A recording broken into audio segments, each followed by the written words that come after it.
আসসালামু আলাইকুম। আজকে আপনাদের সাথে একটি খুবই সাধারণ একটি বিষয় নিয়ে কথা বলবো। বিষয়টি হচ্ছে যে কিছু রুগী আমাদের কাছে এসে বলে যে তার গলায় সবসময় কফ জমে থাকে। এ ধরনের রুগী বেশ পাওয়া যায়। আ কথা বলতে গেলেও দেখা যায় এভাবে গলাটা পরিষ্কার করতে হয়। মানে বারবার গলায় কফ জমে বারবার গলাটা পরিষ্কার করতে হয়। এই যে সমস্যাটা, এটাকে মেডিকেলের ভাষায় পোস্ট নেজাল ড্রিপ বলে। বিশেষ করে এই যে শীতকালে এই সমস্যাটা অনেক প্রকট আকার ধারণ করে। আবার কিছু রোগীর সারা বছরই এই সমস্যাটা থাকে। বিশেষ করে যারা একটু বয়স্ক লোক, তাদের ভিতরে তো আছেই।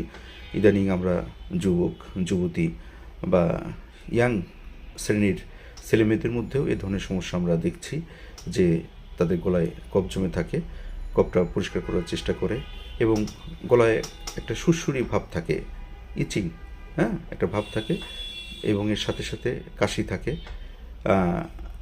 আর সামান্যতই দেখা যায় যে ঠান্ডাজনিত কারণে বা ধুলাবালি বা ডাস্টের কারণে, বিশেষ করে যাদের ধুলাবালি বা ডাস্টের সমস্যা থাকে বা ঠান্ডা পানিতে সমস্যা থাকে, তাদের এই সমস্যাটা আরও বেশি প্রকার আকার ধারণ করে। কিন্তু হোমিওপ্যাথিতে এ ধরনের সমস্যার যথেষ্ট ভালো চিকিৎসা রয়েছে।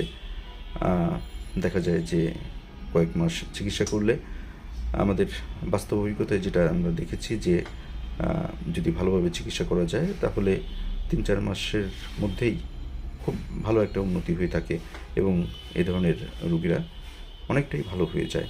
তার সাথে সাথে কিছু জীবন ব্যবস্থা রয়েছে, লাইফস্টাইল মডিফিকেশন, খাবার দাবার, ভালো ঘুম, তারপরে যেটা ভিটামিন সি যুক্ত খাবার, রোদ্রে কিছু সময় থাকা, এইভাবে এবং স্বাস্থ্যকর পরিবেশে থাকা, এগুলো যদি মেনে চলে তাহলে এ ধরনের রোগী যথেষ্ট ভালো থাকে এবং সব দিক দিয়েই তারা সুন্দর জীবনযাপন করে। ধন্যবাদ সবাইকে।